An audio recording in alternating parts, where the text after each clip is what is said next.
Hello and welcome to Alita Diamond Shades of Murder, a podcast where I will share and discuss tales of true crime, mysteries, and all things dark and macabre. If you eat, play, and dream in shades of murder like me, then welcome, my kindred spirits, to your new podcast home.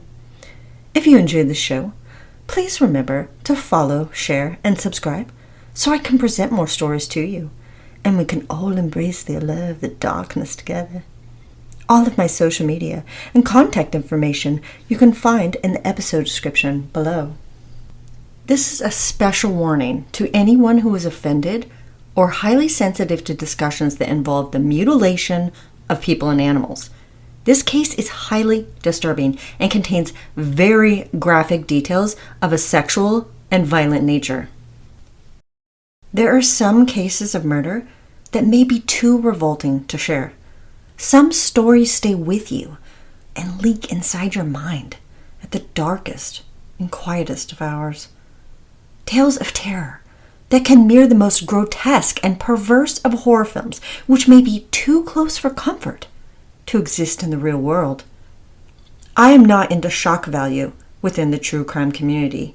I would never share and discuss a case or story of a murder that I find to be disrespectful to the victims, make light of an offender's crimes, or present them as mere entertainment.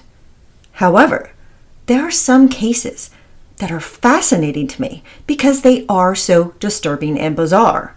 There are some murders that I cannot help but want to peek a little closer at and learn more about the story of the kind of human being who is so depraved, twisted, and, well, in the most simple terms, evil, and what could have possibly triggered or inspired their behavior.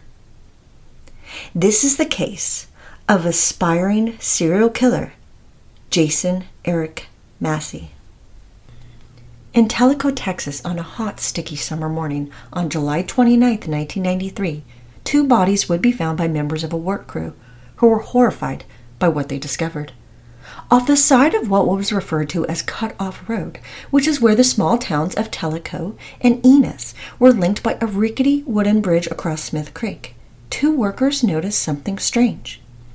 Within the thick, lush area of trees and bushes, which they realized upon closer inspection, was a decapitated, nude body of what appeared to be a young girl. They immediately ran to call the police, who promptly arrived at the scene. The victim had been shot and stabbed. Her head was missing, and her hands had been lopped off at the wrists. She also had excessive amounts of wounds across her abdomen, thighs, and genital area, and her nipples had been amputated. The carvings made into the girl's flesh were described as long and intricate, done in an almost delicate manner. It was obvious from the horrific scene that a great amount of time and energy had been placed into the mutilation and dismemberment of the young girl's corpse. Within 200 feet of the female victim's remains laid underneath the bridge the body of a young male. The crime scene was in stark contrast to the previous site, as his body was treated in a completely opposite manner. The act appeared to be quick and rash, with no thought or concern as to how the body would be revealed. The boy was fully clothed and had 2 gunshots in his head, which appeared to be made from a small caliber pistol. In the back pocket of the boy's jeans, investigators found a library card with the name James Bryan King. When investigators visited the home of their suspected male victim, James Bryan King, his father confirmed that the wallet was his son's, and that the girl victim could potentially be his stepdaughter, Christina Benjamin, who was only 13 years old. The following is an account in which Mr. King told the police about what he recalled from the night before his kids went missing. In the hours between midnight and 1 o'clock, Mr. King awoke to witness a vehicle suddenly pulling into the driveway. The person honked the horn twice and then drove away. A little time passed, and then the same vehicle returned. This time the driver turned off the headlights and parked the car. He watched as his son James, who had been sleeping outside on the hammock as it had been a hot and humid summer night, began chatting with someone inside the tan-colored vehicle. At this point, Mr. King decided that since he was already up, he would use the restroom. Upon returning, he noticed that both the vehicle and his 14-year-old son were gone. He waited a while, an hour or so, thinking surely James would return soon. But when he did not, he just went back to bed. When Mr. King woke up the next morning, he found that neither his son James nor his stepdaughter Christina were inside the house. When he awoke his wife, Donna Benjamin, to tell her that their kids were missing, although concerned, they decided to not panic right away and gave them some time to return on their own. When they failed to show up later on in the day, they decided to go searching for them. They couldn't find them at their friends' or their usual hangout spots, so they went to the police that same day and filed a missing persons report. There was no sign of either James or Christina, nor any idea as to where they had gone. When their children's bodies were found 2 days later, a nightmarish scene of what their last moments held would unfold.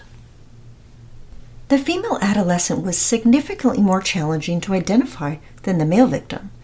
The usual methods of identification through fingerprints and dental records had been eliminated, since both her hands and her head had been removed and were nowhere to be found.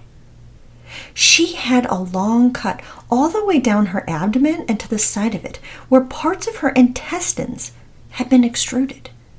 At the crime scene, near the location of the female's body, was a barbed wire fence. Intertwined within the wire, detectives would discover a handful of long blonde hairs. Using Christina's hairbrush, the crime lab tested and analyzed the blonde hair strands located at the crime scene and compared them to Christina's. It was determined that they were microscopically similar. Her parents informed the police that she had a recent injury to one of her feet, and when they compared the x-ray to the autopsy results, they matched. The young female victim had been successfully identified. In the crime lab, the senior analyst Charles A. Lynch discovered a blonde hair on James' body that did not match either of the victims, in addition to a solo fiber that had attached itself to one of the boy's shoes. The analyst suggested that it may be from a tan vehicle manufactured in Japan, since it was unique and its use had been limited to certain types of Japanese models. The forensic pathologist, Sheila Spotswood, shared with Forensic Files how it was by far the worst case of mutilation to a body that she had ever been exposed to in her career. A psychological profile of the perpetrator would be created by criminal profilers. It was suggested that the extreme brutality and grisly butchering of the victim's body were indicative of someone who wanted vengeance and had a lot of rage pent up towards their victim. This further suggested that the murderer most likely knew the victim. A rape test was later performed on the victim, but there were no signs of sexual assault. When investigators consulted the Human Behavioral Unit of the FBI at Quantico, the police were informed that this killing was not sexually motivated. The Human Behavioral Unit noted how there was one trait shared across similar modus operandi of perpetrators, which is that there was always a history of animal abuse. As most of us true crime listeners are already aware, causing intentional harm to animals is a strong indicator of future violence towards humans and is commonly known as a shared characteristic of serial killers. Neighbors would inform the investigators that both James and Christina had planned on hanging out with an older guy named Jason on the night they went missing. An anonymous caller then contacted the police department to let them know that they should be looking for a young man named Jason Massey. A 20-year-old high school dropout, Jason was the son of an alcoholic and drug abuser who moved from one run-down, dilapidated residence to another. Jason was a known petty thief to the local police, who also had a criminal history of stalking, harassment, theft, and animal abuse. A few days prior to the murders, there had been a call to the police about a cat that had been butchered and tossed behind at the McDonald's in town. When the officers arrived at the scene, they found a tan vehicle abandoned and a bracelet that had been dropped to the ground, with the name Jason engraved. This individual had fled from the scene, but was later identified to be Jason Eric Massey. His friends would reveal to the investigators that Jason frequently murdered and mutilated animals, in particular cats, dogs, and cows. He was known to capture and kill cats and dogs as often as he could. Jason would decapitate them and keep their heads as trophies, which he stored inside a metal freezer.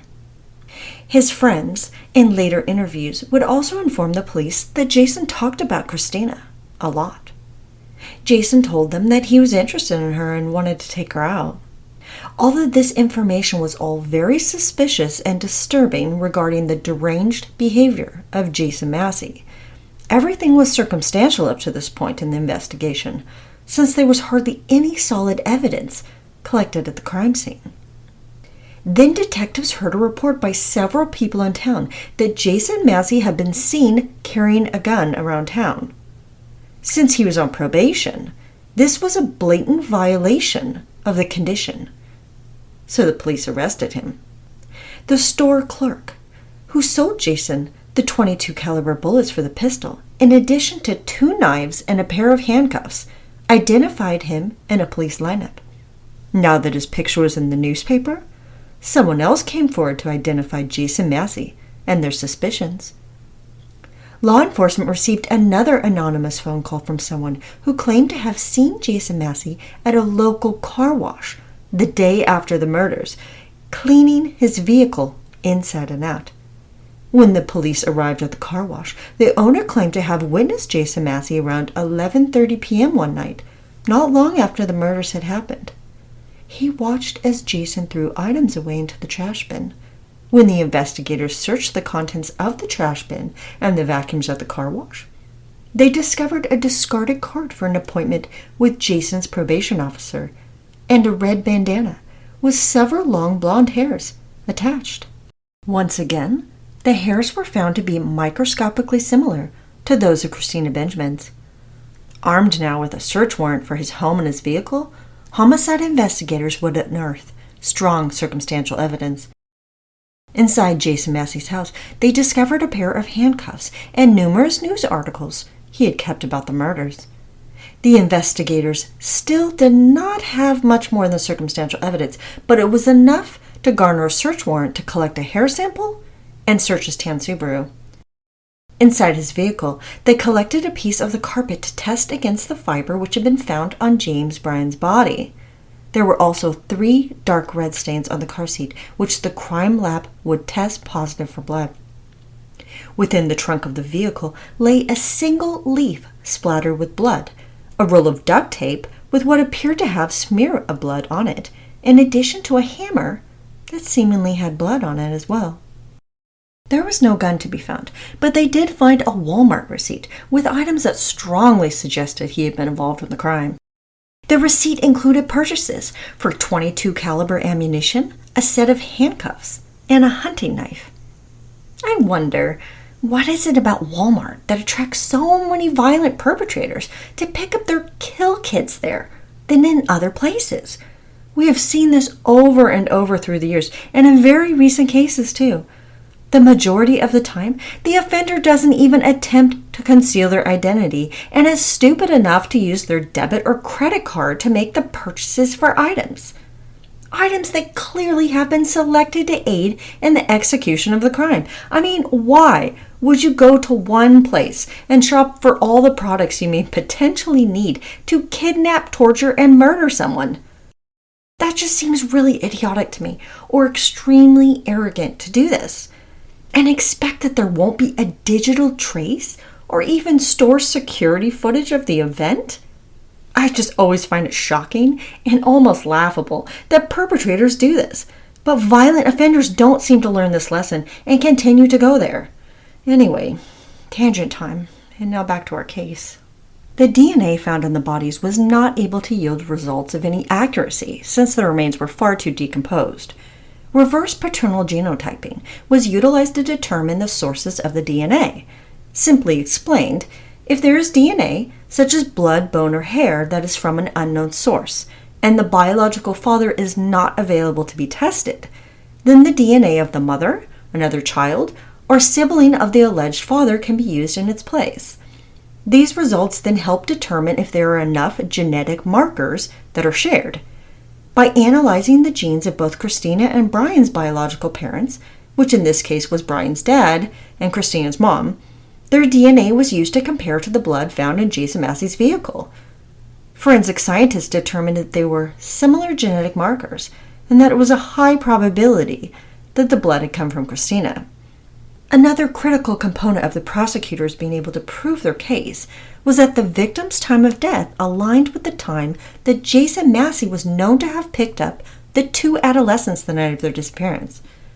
Forensic entomologist Dr. Neil Haskell revealed via the progression of the larvae that both victims had been murdered 2 days before their bodies were discovered. With this compilation of evidence, Jason Massey was charged with capital murder. As communicated by the district attorney, either Jason Massey was the killer or he was the unluckiest person in the world because every element of the crimes now pointed directly toward him. When investigators brought Jason Eric Massey in for questioning, the Maine police detective presented him with gruesome crime scene photos of young Christina's mutilated corpse. The homicide detective, in a pretty bold move, abruptly asked Jason, and I quote, "Tell me one thing, is she as pretty in these photos as she was the night you had her?" And he threw the photos down on the table in front of Jason. According to the detective, Jason looked down at the photos and then peered back up at him and visibly gagged at the images in front of him. The investigator believed this to be a genuine reaction to what Jason had done to the victim and a clear indicator that they had their perpetrator. In August 1994, Jason Eric Massey would stand trial for the brutal slayings of the two teenagers. During his trial, it was revealed by one of Jason's friends, Christopher Nolan, how Christina and Jason had mutually flirted with one another, and he had heard them talking about going out one night.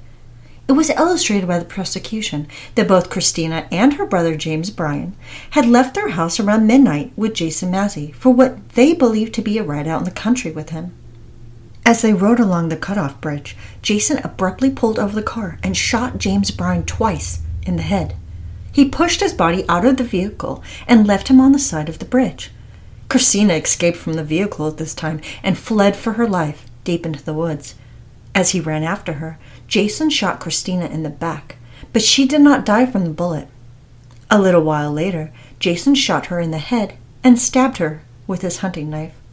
Fortunately, for the sake of the victim and her loved ones, it was believed and portrayed by the prosecution that any mutilation of Christina's body was done post-mortem.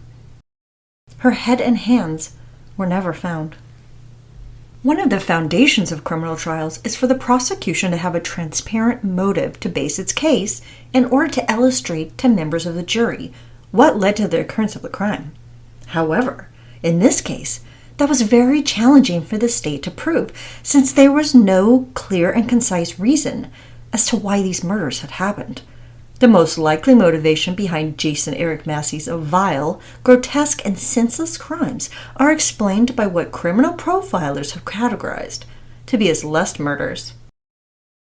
Lust murderers are individuals who receive sexual gratification from the murder and mutilation of another person, or in Jason Massey's case, any living creature. While the trial was ongoing, a hunter discovered deep within the woods the darkest and most macabre of items, a metal cooler, where inside laid 31 heads of animals Jason had killed and decapitated. This item was exactly as Jason's friends had described to the police earlier in the investigation. What was even more disturbing than the cooler of creatures' heads were the journals that revealed the darkest and most depraved parts of Jason Eric Massey's mind. Labeled, quote-unquote, the Slayer's Books of Death. These journals chronicled the deaths of the animals he had murdered and the very descriptive and explicit plans he had laid out in his aspiration to become a serial killer. These journal entries exposed the sick and twisted mind of Jason Massey and his obsessive thoughts about murder, sex, and the mutilation of young girls. Prior to the jury being privy to the specifics of horror which these journals contained, they unanimously returned with a verdict of guilty of capital murder and the deaths of Christina and James Bryan. The prosecution was given 24 hours from this stage to the penalty phase to compile together evidence from the journals to support their recommendation of the death penalty to the jury. There was a compiled list of animals Jason Massey had killed in the journals, including 8 cows, 30 dogs, and 39 cats. He wrote in his journal about how he had cut off their heads and kept them as his trophies, which was evidenced by the horrific scene found within the metal cooler. Jason also wrote about a young girl whom he expressed love for, but whom he wanted to kill. However, he recorded that he had not decided when he would. There were indisputable amounts of written evidence that Jason Massey's intentions were to murder as many people as possible, and that his ultimate goal in life was to become the most famous serial killer in America. He went even so far as to calculate how many people he would need to murder each month to reach the goal of 700 victims over the next 2 decades. The jury returned in a record-breaking 15 minutes with a recommendation to the judge of a sentence of death. The judge agreed and sentenced Jason Eric Massey to death by lethal injection.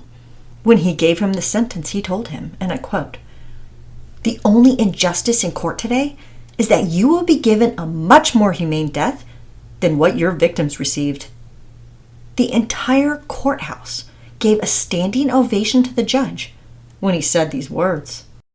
One of the more relevant and interesting of his 24 points of error Jason Massey later raised with the appellate court was his claim that the evidence presented in court should have been suppressed, since it was collected by the information given to the police by Mark Gentry and Christopher Nolan. These 2 informants, Jason's sidekicks and fellow delinquent so-called friends, both had criminal backgrounds and could have prospectively been involved in the murders. However, this information was omitted from the search warrant's probable cause affidavit. The court disagreed with Jason's claim, since not only did the affidavit state that they were both of unscrupulous character, but that only a few days prior to the murders, all 3 were supposed to have met with the victims to hypothetically kill the kids.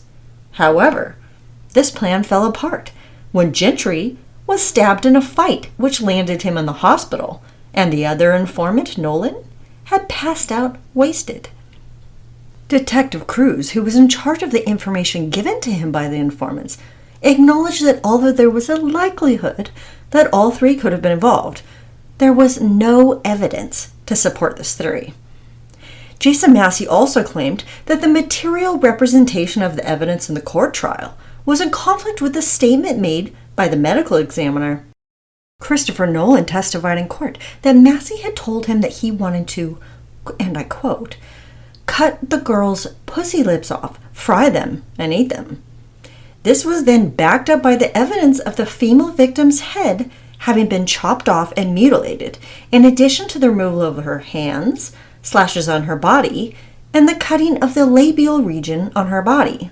However, the medical examiner specifically attested to the fact that the female's parts did not have any direct injuries.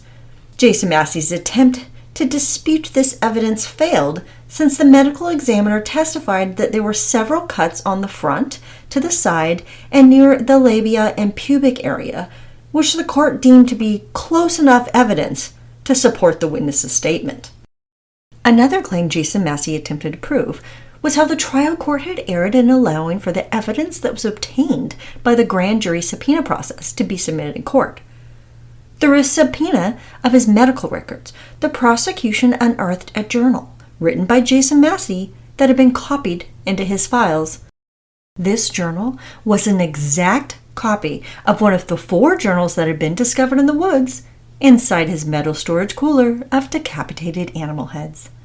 The journals from the hospital to be submitted as evidence during the trial were objected to by Jason Massey's defense counsel, to which the judge agreed. However, since the same evidence was gathered prior to without their objection. The later request for objection on the journals is waived. I think this is a very strange and honestly kind of unsettling rule that the court establishes and reinforces. In this case, though, it was obviously very critical for the prosecution to present and read passages to the jury to clearly illustrate the mindset and motivations of the defendant, which helped to gauge future dangerousness and determine his punishment. During the trial, the prosecutor asked Jeff Epstein and Ben Vyers, other acquaintances of the accused, about the bizarre things Jason Massey would tell them he wanted to do to women. Jeff Epstein shared with the court how Jason Massey would discuss at random, in the middle of everyone just hanging out, how he wanted to have sex with women, specifically that he wanted to kill them first and then have sex with their dead bodies. Jason Massey even openly discussed with these guys how he desired to cut off a woman's head and have sex with her where her head once was. Jason Massey attempted to claim that their testimony was irrelevant. I personally find this to be pretty laughable and truly ridiculous how he thought that claim would be bought by the appellate court. Could any conversations Jason Massey ever had with other people be considered more relevant than those which were offered by these two witnesses? This information identified the suspect, what drove him, and his appalling intentions after he committed the murders.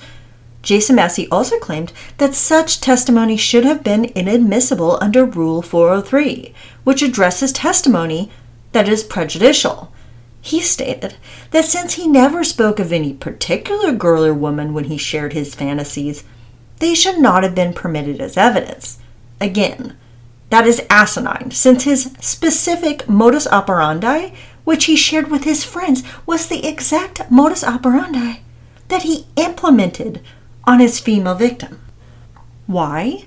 These supposed friends and acquaintances of this budding, aspiring serial killer never reported such concerns is beyond my comprehension. They apparently never took Jason Massey's fantasies seriously, since he was always going on and on about killing girls and having sex with their corpses. Who were these guys that they just shrugged off his disgusting, perverse, and very strange desires? What kind of people continue to hang out with a person who openly discusses murdering, mutilating, and wanting to have sex with women after he kills them? I know that these other young men cannot and should not be held criminally liable for acts they did not initiate, encourage, or participate in. However, their own lack of a moral compass and complete absence of concern for Jason Massey's potential, even hypothetically speaking future victims, is disturbing. They chose to spend time with a guy who talks about raping and decapitating girls and who were all perfectly aware of the countless slaughtered animals whose decapitated heads Jason kept in his cooler as trophies. What in their minds thought this was acceptable behavior and that they shouldn't at the very least stop hanging out with this guy? Was it because they all grew up together? It was a very small town and they thought, no, Jason with his cooler of animal skulls and wanting to have sex with women's missing head holes, that's just our friend Jason. I mean, what the holy hell? Although he initially pleaded not guilty, 8 years later, at the time of his execution, Jason Eric Massey confessed to murdering Christina and James. Before he was put to death, Jason wrote a statement expressing to the families of his victims how he wished he could have known them all to give a proper apology to each one of them. He shared with the families that he was sorry for what he had taken from them. Jason Massey alleged that he alone was the cause of their deaths and that he wanted them to know that Christina was not in any pain when she died. Jason swore in his letter that he mutilated her body after she had died, did not sexually assault her, nor did he torture her while she was still breathing. He let her parents know that the rest of her body had been thrown into the Trinity River, so they would at least know where the remains lay. Jason also expressed to his own family how sorry he was for the pain he had caused them. He then told both of the families and the judge how, and I quote, God has used this to change my life. His last statement before he was given a lethal injection was, "Tonight I dance on the streets of gold. Let those without sin cast the first stone." On April 3rd, 2001, Jason Eric Massey was executed. He was pronounced officially dead at 6:20 p.m. It was noted how Jason Massey idolized infamous serial killers Ted Bundy and Henry Lee Lucas, the latter who he allegedly got to spend some time with while sitting on Texas's death row. While he was on death row, Jason Massey expressed in an interview with the Enos Daily News how people change, that he had changed, and that as he has grown, he has changed, and can recognize all of the dumb mistakes he made in his life. Apparently, Jason Eric Massey had found religion while in prison and saw the error and darkness of his ways. I'm sorry, but I don't believe for 1 second that someone who aspired more than anything in the world to be the most prolific serial killer in American history was changed by God, or whatever or whoever he wants to claim it was that made him grow up and change. His behavior and his crimes went way beyond growing out of some rebellious delinquent stage or having an infatuation with serial killers. Jason Massey talked about ad nauseum with his friends about his sick, perverted desires towards girls. He wrote explicit details in his journals about the animals he had murdered and decapitated for fun, and plotted out a plan about how he would achieve his goal of killing upwards of 700 people over the next 2 decades. He was not a career criminal, simply involved in drug dealing or robberies, who realized the harm they had caused by the introduction of religion or other positive sources in their life. This was a young man who slaughtered endless animals for pleasure and who was a self-professed aspiring serial killer.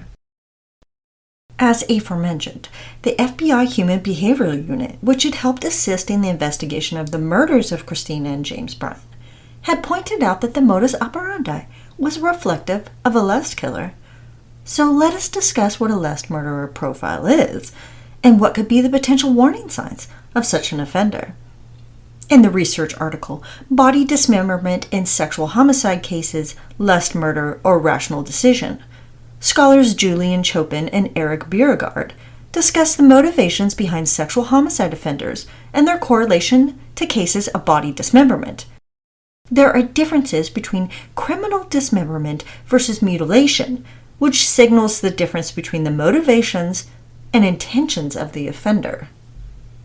First, the dismemberment of a body can of course result from numerous circumstances, including an accident, suicide, or homicide.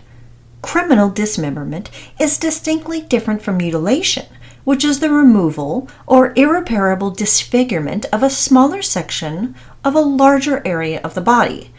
This can include the removal of the testes, or what is known as castration, evisceration, which is the removal of the internal organs, flaying, also known as skinning, which is the removal of the skin, or a combination of these acts. Criminal dismemberment, on the other hand, is the entire removal of a significant portion of a person's body, whether they are living or dead, during the commission of murder. Specifically, this encompasses decapitation, which is the removal of the head, and the removal of the hands, arms, torso, legs, feet, or pelvic area. There are 2 categories of criminal dismemberment: defensive and offensive. Defensive criminal dismemberment of a body usually refers to a body being dismembered with the primary purpose of the act being disposal or concealment. Offensive criminal dismemberment is directly linked to the reception of sexual gratification from the act of dismembering itself. In studies conducted on offensive versus defensive motivation, it was found that approximately 60% of offenders were driven to dismember the victim's body out of the desire to conceal or dispose of the body, with the sole aim to prevent its discovery and thus prolong the investigation. For those offenders who engaged in offensive dismemberment, the act was often a sign of their sexual deviance and even the presence of paraphilia.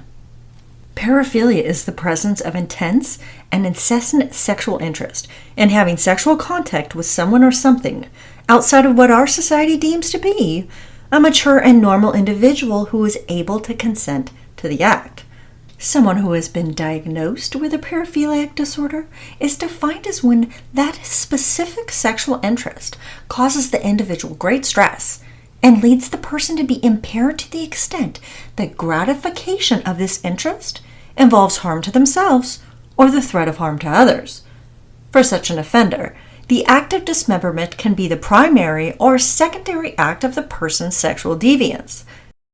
When dismemberment is the central or primary act, sexual gratification is achieved by the penetration of the body, whether it is through cutting, biting, or stabbing, and is commonly linked to the profile of the lust murderer.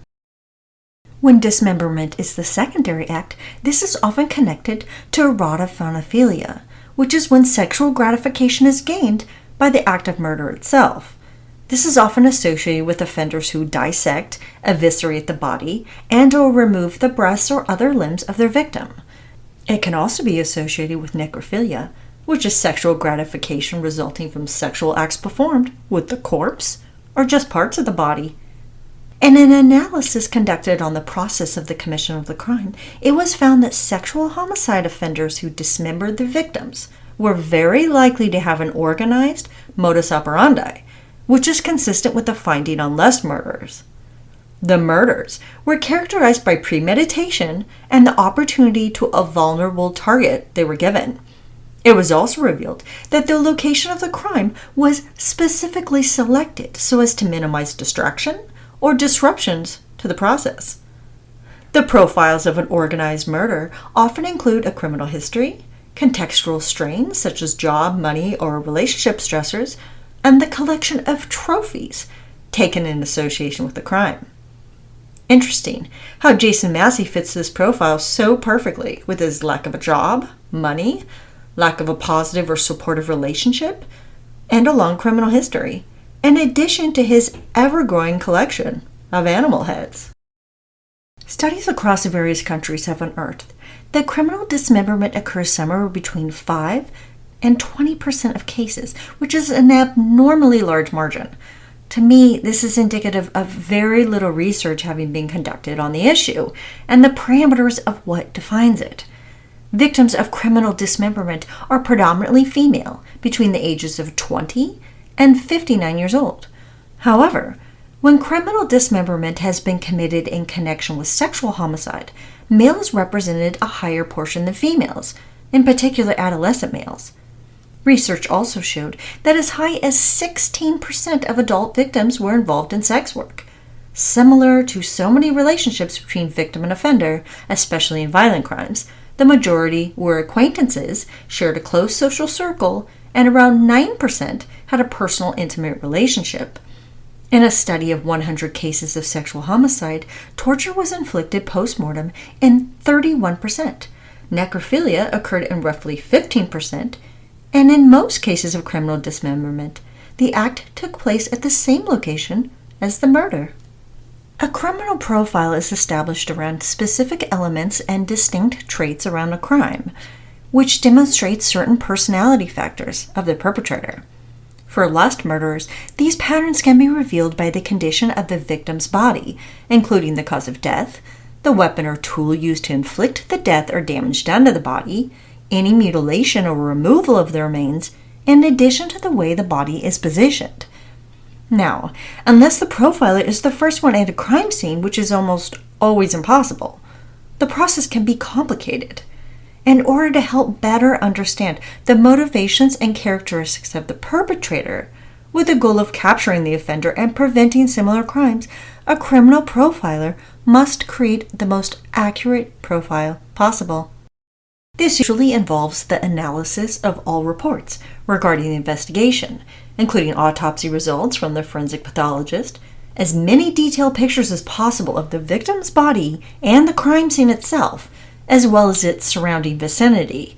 It may also encompass details about the victim, including the location they were last known to be seen or heard from in relation to the location of their body, and any information regarding their interests and activities.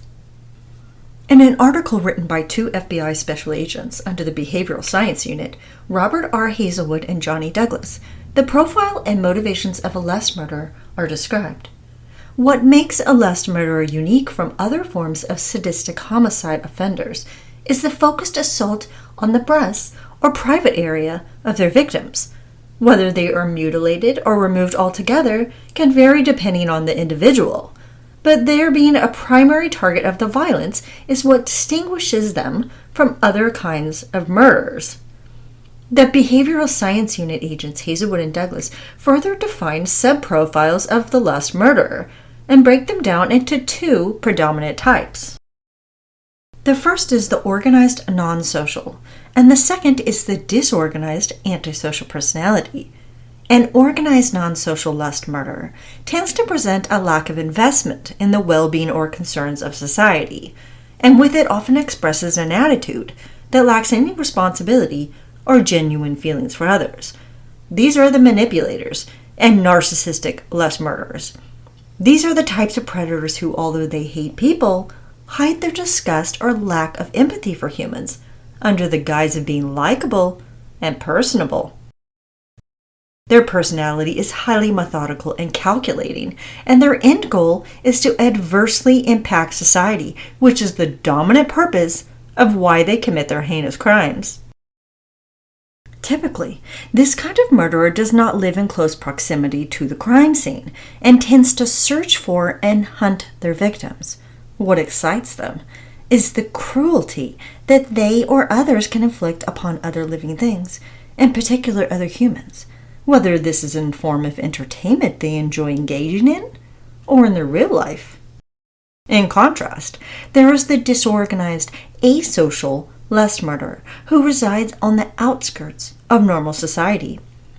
This kind of person avoids social interaction, does not tend to be manipulative because people are not their strong point, and in fact tends to be a loner, rejected by others in their personal life, and on the whole by society.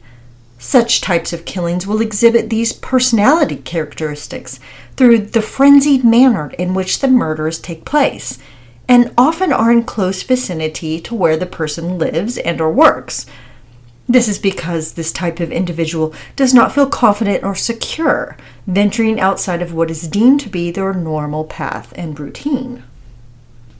The lust killing is a premeditated crime in the minds of each of these types, but most of the time for the disorganized asocial lust murderer, the act itself is more spontaneous, a spur-of-the-moment affair where the dark fantasies of the offender manifest themselves in reality. For the disorganized asocial type, the body of their victim will be commonly left in an area that is not frequently trafficked by others, but there are also no efforts made to conceal the corpse. For the organized non-social lust murderer, the individual commits the murder in an area that is more desolate, and then they will often transport the body to a different area for it to be discovered. The non-social type tends to gain extra stimulation in the body being found and is excited by the adverse effects its discovery makes on the community. Studies on the demographics of such murders have shown that the victim can be either male or female. The crime is mainly heterosexual in its manner and is almost always intraracial, which means that the victim and the perpetrator are of the same racial makeup. The body of the victim is brutally mutilated, with the breasts, genitals, and rectum often slashed, maimed, or stabbed with some kind of sharp weapon or tool to the point of excess. The destruction of the body is traditionally conducted after the victim has died, and the victim usually is killed quickly following the initial assault or abduction. When there are signs of mutilation or torture having occurred prior to the victim's death, this is indicative of the organized non-social type rather than the asocial. Regarding instruments of murder, guns are highly unusual for a lust murderer to utilize, since they are too impersonal to satisfy any sexual gratification. Strangulation, blunt force trauma, or the use of a sharp pointed weapon or tool are the most common methods of death, whereas the asocial type has been known to use a weapon of access, meaning whatever they can get their hands on a whim to cause the person's death, and even will leave it behind at the crime scene, the antisocial is prone to carrying the weapon on their person and leaves the scene with it. Amputation of the breasts or other limbs, and in extreme cases, the complete dissection of the body, is a prerequisite component of the lust murderer profile. What this purpose entails can vary. Dissection of the body committed by the antisocial type usually is done with the aim to conceal the identity of the victim and disrupt its investigation. For the asocial type of lust murder, dissection can be perceived as their way to explore and better understand the sexual parts of the body. This behavior has been compared to that of an inquisitive child who has discovered a new toy. Sex itself is not a required element, but when there is actual penile penetration, this is typically committed by the antisocial lust murderer, who desires to express his distaste for and complete rejection of normal societal expectations. This can include the act of necrophilia. The asocial lust murderer is more likely to insert foreign objects into the victim in a curiosity-based but still brutal manner. Both types of lust murderers are known to keep trophies of their victims. These most frequently will include an object or piece of clothing, but sometimes they can include something even more intimate and personal, such as a lock of hair, a fingernail, or even a part of the body, which they hold a sexual association with. This is done so that the perpetrator has a piece of the act performed, a physical piece of the memory of the crime they can use to help remember and relive the murder. In the most extreme of crimes, the lust murderer may even consume part of the body, which is known as an anthropophagic act, which literally is defined as man-eater and is almost exclusively resigned to the asocial type. As for the crime scene itself, very little physical evidence will remain behind from the non-social lust murderer, whereas the asocial may leave evidence since the act was committed in a disorganized and chaotic manner. Research shows that both types are likely to return to the scene of the crime. The non-social lust murderer returns to relive the crime, and sometimes even to further mutilate the body if it has not yet been discovered. The asocial lust murderer is driven to return to the crime scene to determine whether or not the body has been found and to keep a watchful eye on the investigation. The non-social is often obsessed with the investigation and will frequently visit places where they may overhear the police discussing the crime. Some offenders may go so far as to become involved in some capacity in the ongoing investigation. Of these cases, the study noted how there was one particular murderer who returned to the crime scene after the initial crime scene investigation had taken place and left articles of the victim's clothing there that were worn the day she had been killed. Who and how one becomes a lust murderer has been a question that psychologists and criminal profilers have attempted to explain. Although the specifics of the individual's upbringing may be too complex and multi-layered and vary from person to person to commit to a set profile, it is generally supported that the origins of such a creation stem from the earliest years of development. Similar to many profiles on serial killers, the lust murderer is highly unlikely to have been brought up in a nurturing, positive, and loving home. Abuse and neglect are expected to have been present in the offender's childhood, as well as high levels of conflict. As a result, this type of individual never developed coping mechanisms in order to properly deal with their problems in a healthy way.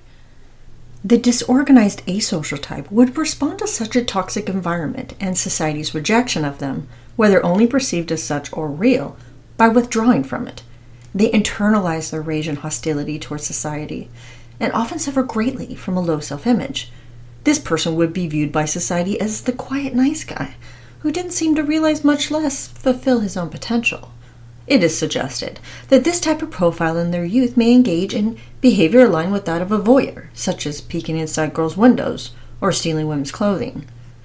This tends to be a direct reflection of their lack of confidence and ability in real life to interact with girls and women directly. In stark contrast is the organized non-social, who boldly expresses his disgust towards society in aggressive ways. This person would be described as the troublemaker, a manipulator of anyone with whom he has relationships. They commonly have problems and conflicts with family, friends, and especially members of authority. I find it fascinating how Jason Eric Massey ticked off almost all of the boxes of the organized non-social lust murderer. Although he was not part of a respectable family or group in town, and he had an extensive criminal history, he seemed to be well liked by people. Even though he shared some of the most disgusting and vile desires a human can express to others, he still had a steady group of friends and acquaintances. Except for his mullet, he was a good-looking, even innocent-looking kind of guy, with blonde hair and a face reminiscent of a cherub. He had charmed his way into Christina's heart and mind, and her brother James Bryan must have thought he was a cool guy, since he too snuck out of the house that night for them all to hang out together. This all directly points to Jason Massey's ability to effectively manipulate the relationships around him to his favor. In regards to the warning signs of Jason Massey becoming a lust murderer, they were everywhere, but those in his immediate circle, as well as mental health professionals, denied the seriousness of his behavior and his expressed desire to cause harm. In 1991, Jason Massey had been evaluated by a state psychiatrist for some unknown reason, which I would presume because at the time he was still a minor and his records would be sealed. He shared with the psychiatrist how he fantasized about becoming a serial killer and how he had listed names of specific girls he wanted to murder inside his journal. The psychiatrist had Jason Massey committed to a mental hospital, where it is believed he remained there until the middle of 1993. It is not known what kind of mental health therapy or counseling, if any, Jason Massey had during his time there, and there are no records as to why it was decided by his psychiatrist that he was healthy enough to leave. Shortly after he was released, the police pulled Jason over and found a dead cat inside his car. He was arrested for a DUI and sentenced to 120 days in jail. When he was arrested for drug possession in August of the same year, the search warrant revealed several different items which could have been utilized as tools in the murder. These included a 3-bladed axe, a hatchet, a large knife, and a claw hammer. The murders of the 2 innocent youths would only be 51 days after he was released from the mental health center. There were screaming calls to pay attention to the depraved mind and sadistic intentions Jason Massey had in mind for young girls, in particular toward Christina. Maybe his friends did just think he was weird and attempted to shock them when he shared his grotesque fantasies with them, but they all knew he was messed up in the head enough to keep the heads of animals he had murdered inside a cooler. Was it so much of a stretch to believe that what he was sharing with them was what he genuinely intended to do? Why weren't they disturbed enough to mention it to someone else who then maybe would have warned Christina of how dangerous this baby-faced older guy she was so interested in really was? One will never know whether she would have listened to the warnings about him, which could have stopped her and her brother from going out that fateful night in the country. Then again, Jason Massey was inspired to kill and mutilate and had a mission to murder her and violate her corpse, so most likely nothing would have stood in his way. Thankfully, Jason Eric Massey was not bright enough to successfully conceal the crime and was caught before his dreams of becoming a serial killer could come to fruition. If he had been more intelligent and reserved, not shared his revolting desires with others, kept animal heads in a cooler, and written in his journals about his killings of animals and horrific plans of the murder of mass amounts of humans, I have no doubt he could have rivaled the most prolific of serial killers. He had a way with people, and between his face and his personality, he had the potential to manipulate and seduce a lot of young girls and women. I have a tendency to be affirmatively against the death penalty, but in such a case as this, it almost felt like it was necessary. Fortunately, he was never given the opportunity to fulfill his dreams of becoming a serial killer. And instead, Jason Eric Massey will forever be known as the young man with the Slayer's Books of Death, who caused the tragic deaths of 2 young teens whose shocking murders will forever linger in the town of Tellico, Texas. What do you think of Jason Massey and his horrific crimes? Is there anything or anyone that could have even hypothetically shifted the direction of his dark and twisted path? Or was he perhaps a rare form of human that is born evil? And literally, the only thing that could have stopped him was ending his life. Thank you so much for listening. I appreciate each and every one of you, and I'm beyond thrilled to be your host. Until next time, stay safe and watch out for shades of murder in the streets next door, and especially inside your own home. Alita Dogma's Shades of Murder is created, researched, written, and edited by Alita Dogma. Music by Alshot Danilian, courtesy of Pixabay.